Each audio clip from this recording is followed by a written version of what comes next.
Halo, bertemu lagi dengan Pak Mul. Kali ini Pak Mul mau coba berikan satu gambaran tes psikotes matematika dasar untuk soal cerita. Pak Mul sudah siapkan 9 soal. Mengapa 9 soal?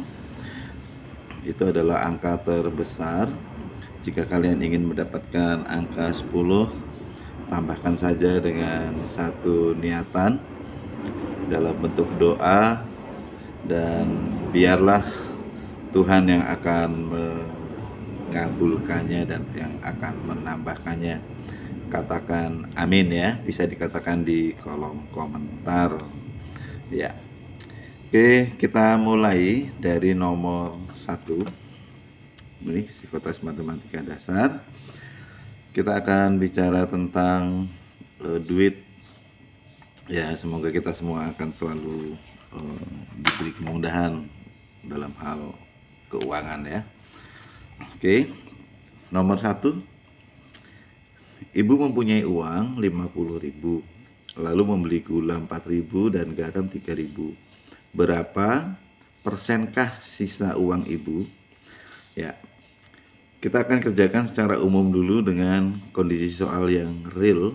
Berarti ini berapa persenkah sisa uang ibu ya.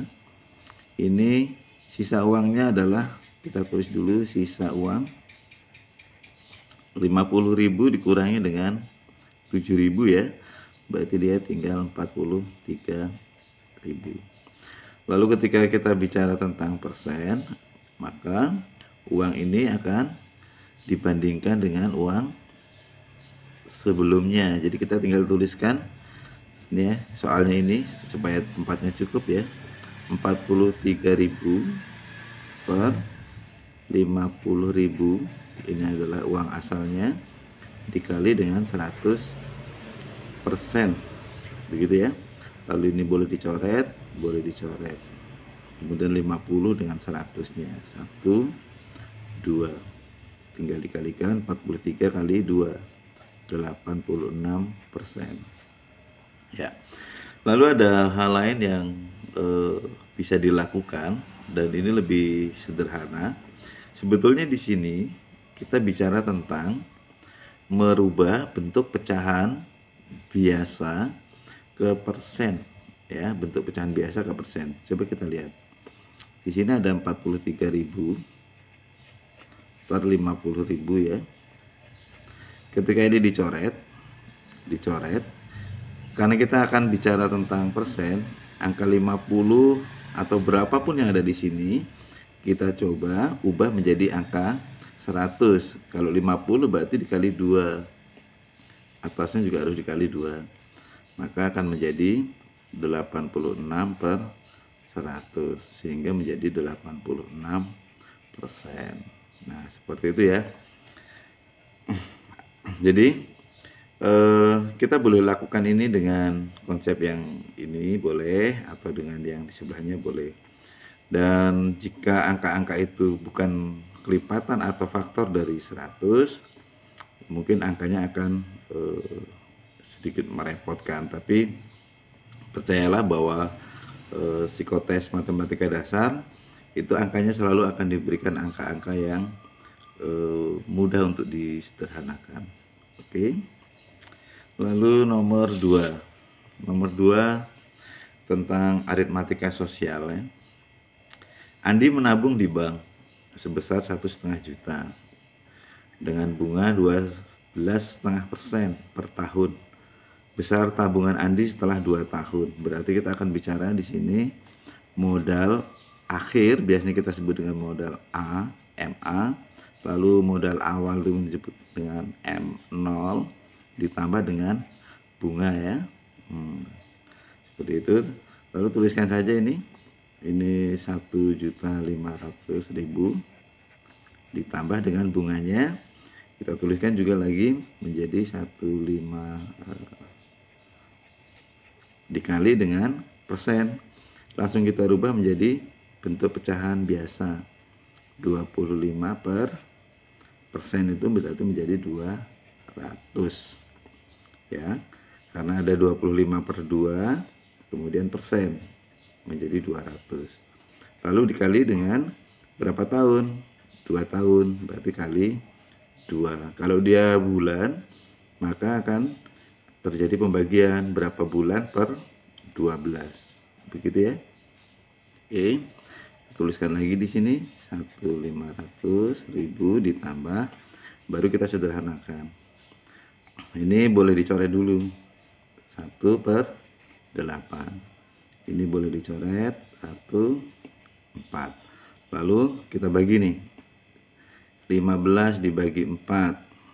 Dapatnya adalah 3 ya, sisa 3. 30 dibagi 4, 7.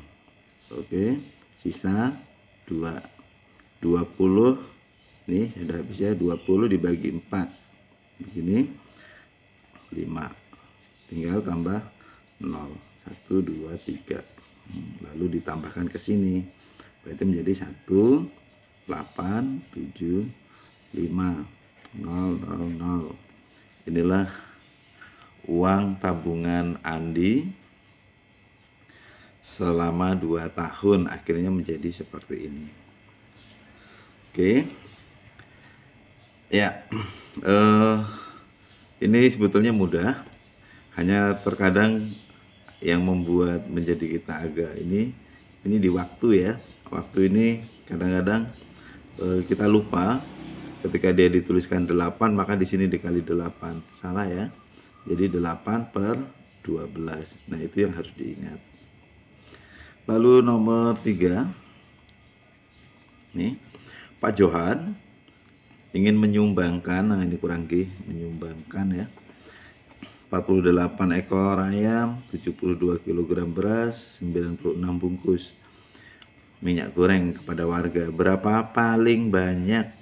Ya, paling banyak berarti kita akan bicara tentang FPB ya. Kita tuliskan saja di sini 48, 72, 96. Jadi kalau kita bicara tentang FPB, itu adalah pembagi terbesar. Yang perlu kita coba yang pertama adalah angka 48. Karena angka terkecil dari 3 bilangan yang dimaksud itu memungkinkan untuk menjadi FPB. Kita coba bagi. 72 bisa dibagi 48, tidak. Lalu kita turunkan menjadi faktor terbesar dari 48. Yang kedua adalah 24. 48 dibagi 24 bisa. Ini bisa. Ini bisa. Udah. Ini adalah jawabannya. Ini FPB. Nah, seperti itu ya. Jadi kita tidak usah menggunakan yang difaktorkan ke bawah begitu, yang menjadi memakan waktu. Oke. Lalu kemungkinan soal lain itu adalah KPK. Misalkan ada seorang yang berlatih olahraga. Orang berlatih olahraga selama misalkan ini ya 4 hari sekali, 6 hari sekali, kemudian 8 hari sekali. Jika dilakukan pada tanggal 1 Januari, maka mereka akan latihan bersama lagi yang kedua tanggal berapa. Nah, berarti kita akan mencari KPK ya. Untuk mencari KPK, kita juga akan sama dengan konsep ini. Kita coba bagi saja. Angka terbesarnya 8 dibagi 6 tidak mau ya. Terus naik menjadi 16. 16 dibagi 8, oke. Dibagi 6 tidak. Dibagi 4, oke. Belum. Coba kalikan lagi, kelipatan yang berikutnya adalah 24. Dibagi 28, iya. Dibagi 6, ya. Dibagi 4, ya. Ini adalah KPK. Nah, jadi ketika misalkan ada di awal tadi dilakukan latihan bersama tanggal 1 Januari, tinggal ditambah 24, berarti mereka akan latihan bersama lagi tanggal 25 Januari. Oke? Ya. Terus kemudian kita lanjutkan nomor 4. Untuk nomor 4, sebuah sepeda dijual dengan harga 250.000. Besar keuntungan 20%. Berapakah harga belinya? Nah, di sini seringkali kita salah menilai bahwa ini adalah harga jual ya, bukan harga beli. Maka konsep dasar yang harus kita tulis adalah harga jual sama dengan harga beli ditambah untung. Ini konsep dasar, wajib dituliskan saja. Lalu tinggal masukkan angkanya. 250.000 sama dengan harga beli ditambah untung. Rumusnya adalah persen untung dikali dengan harga beli. Kita tuliskan saja 20/100 dikali dengan harga beli, ya. Nah, dalam proses ini selanjutnya, kalau kita akan menggunakan tetap per 100, maka di sini akan dituliskan 100/100 seperti penjumlahan bilangan pecahan biasa, ya. Kalau kita mau sederhanakan, berarti akan berganti. Misalkan ini disederhanakan dulu. Jadi 1/5. Berarti di sini ditulisnya 5/5 karena di sini 5 ya, supaya mudah untuk menjumlahkan. Oke, ini masih ditulis sama. Kemudian ini juga masih ya, 250.000. Ini ditambahkan menjadi 6/5 kali harga beli. Oke.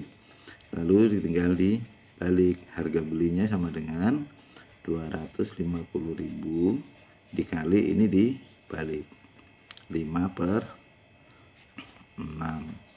Nah, seperti itu ya. Lalu tinggal dibagi nih.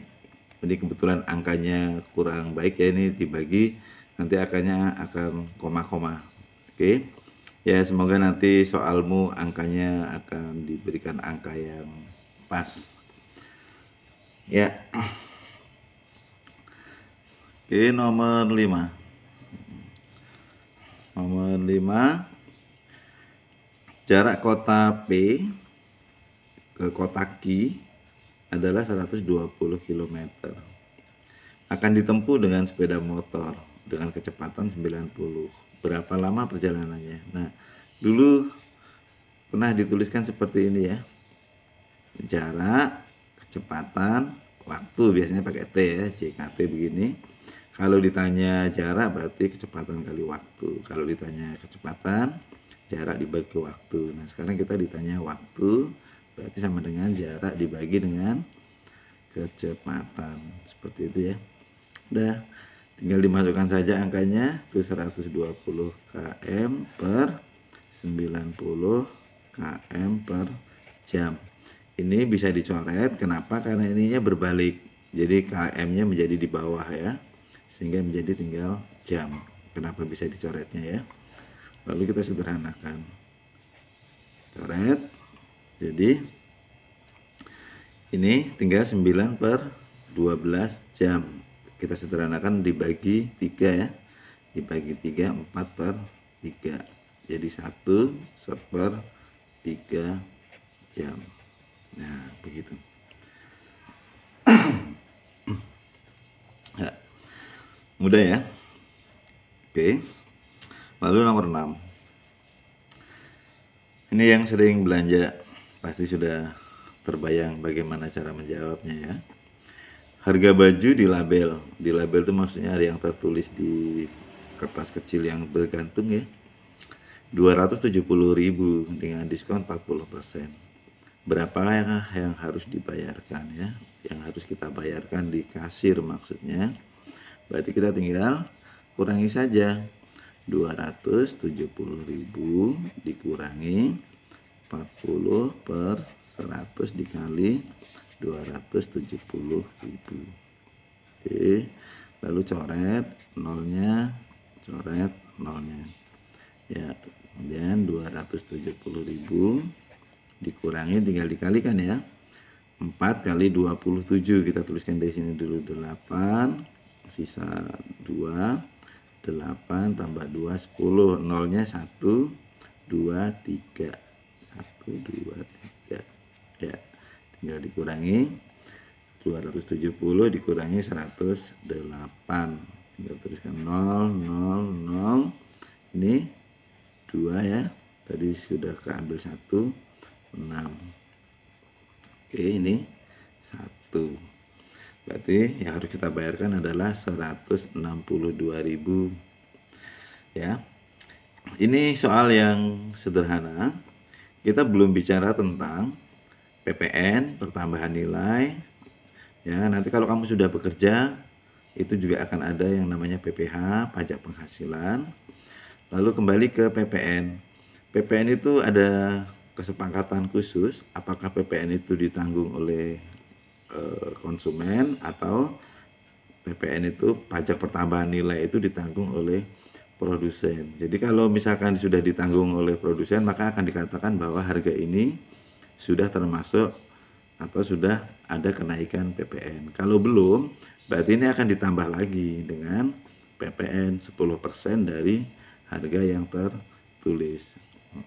Nanti boleh dicek kalau misalkan teman-teman belanja itu PPN perhitungannya seperti apa, dan biasanya harus ada kesepakatan akan ditanggung oleh siapa ya. Terus kemudian lanjutkan ke nomor 7. Perbandingan uang Amran dan Budi adalah 5:3. Jumlah uang mereka 400.000. Nah, mengingatkan kembali bahwa dalam psikotes itu seringkali kita dijebak dengan sebuah kalimat yang kita tidak teliti di sini ya. Kita yang ditanya adalah setengah uang Budi. Oke. Jadi ini untuk Arman, ini untuk Budi ya. Kita langsung tuliskan saja. Jadi si uang Budi ini kita langsung tambahkan saja di sini setengah uang Budi. Kenapa? Supaya kita tidak lupa. Uang Budi itu 3/5 ditambah 3. Begitu ya. Tinggal dikali dengan seluruhnya berapa? 400.000 ya. Oh, ini lupa, ini setengah. Oke. Setengahnya ada di sini ya. Jadi 1/2 dikali 3/8 dikali 400.000 begitu ya. Lalu dicoret. Ini dengan 40 jadi 5. Kemudian 2 dengan 50 jadi 25 ya. Lalu 25 kali 3 75, nolnya 1 2 3. Nah, seperti itu cara membaginya ya. Boleh juga kita dengan cara lain, dihasilkan dulu uangnya si Budi, lalu kembali ke sini setengah, berarti tinggal dibagi 2.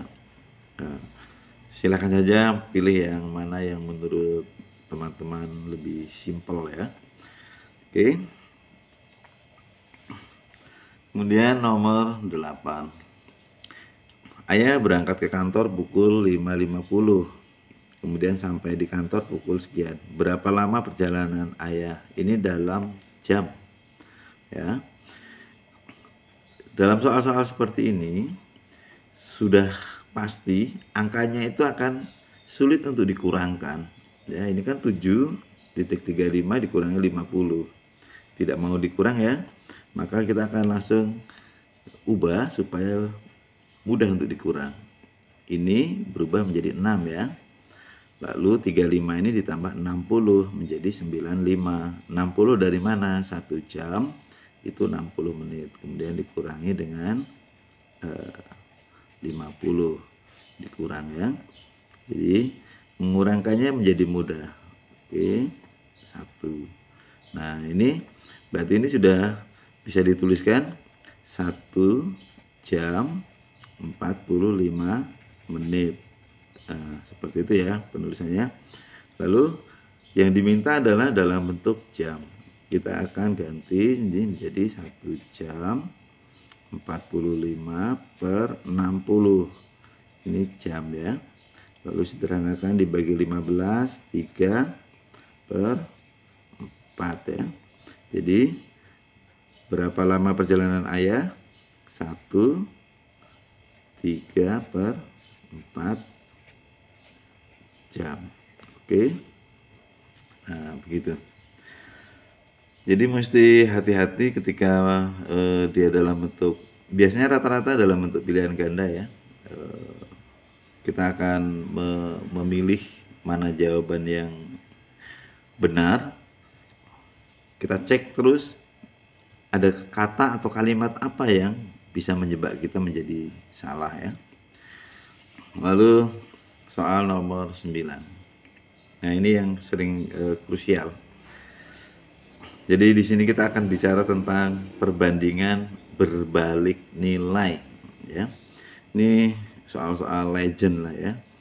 Sebuah pekerjaan akan selesai jika dikerjakan 25 hari oleh 18 orang. Kita tuliskan saja di sini 25 hari. Lalu tanda panah 18 orang. Terus jika akan dikerjakan selama 20 hari, ini berarti kita tuliskan 20 hari. Berapakah pekerja yang harus ditambah?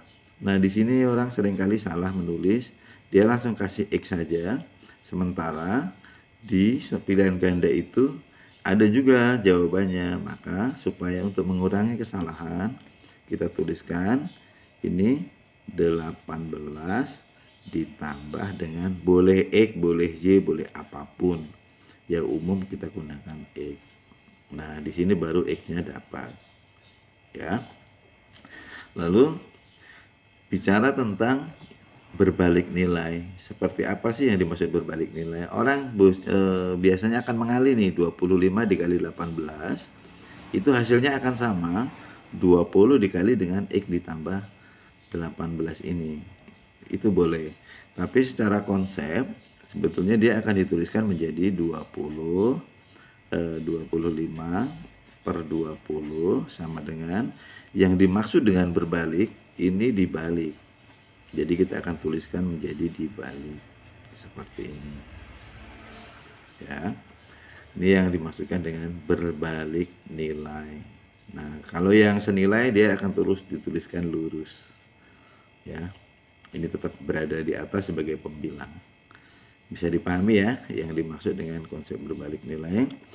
Lalu kita lanjutkan ini ke sebelah ya. Oh, ini disederhanakan dulu boleh. Dibagi 5, 5 per 4. Lalu baru dikalikan. Ini kalikan 72 tambah 4x sama dengan ini dikali 90 ya. Kemudian 4x sama dengan ini ke sana jadi negatif. Berarti dikurang ya. Jadi 18. X-nya sama dengan 18 dibagi 4. 4,5 ya. Oke. 4,5 orang selalu dibulatkan ke atas menjadi 5 orang. Karena nggak mungkin orang itu akan datang hanya kakinya saja atau akan datang kepala dan tangannya saja, tidak mungkin. Maka dia akan selalu dibulatkan ke atas. Ya. Mengerikan nanti kalau misalkan orangnya yang datang hanya kepalanya saja. Lalu kalimat ini, soal ini ya, itu biasanya diubah dalam bentuk kalimat lain. Ini contohnya. Sebuah pekerjaan rencananya akan dilakukan selama 25 hari oleh 18 orang. Ini biasanya dalam bentuk kalimat yang lain ya. Karena sesuatu dan lain hal dan kondisi tidak memungkinkan, maka pekerjaan di stop selama 5 hari libur. Nah, ini ya selama 5 hari libur. Kemudian ditambahkan lagi, ini berarti tinggal 20 hari toh, karena dibahasakan dengan karena libur. Nah, kalau di sini kan hanya menggunakan kata jika ya. Ini hanya jika. Nah, kalau dengan kalimat yang lain dia akan dikatakan karena sesuatu dan lain hal, maka proyek dihentikan selama 5 hari. Maksudnya adalah 5 hari itu libur. Lalu kalimat berikutnya adalah berapa tambahan pekerja agar proyek selesai tepat waktu, artinya sesuai dengan yang dijadwalkan. Ya. Jadi akan sama dengan yang sebelumnya tadi. Hanya dalam bentuk kalimat yang lain ya. Jadi prosesnya sama begitu ya. Ya. Untuk soal cerita psikotesnya sementara hanya ini dulu. Semoga bisa dipahami dan Semoga sukses, jangan lupa berdoa dan jangan lupa bahagia sampai ketemu di soal-soal yang lain. Kalau ingin ada sesuatu yang mau disampaikan, boleh ditulis di kolom komentar, mau minta materi apa, supaya nanti bisa saya coba berikan. Oke, begitu saja. Sampai jumpa. Terima kasih.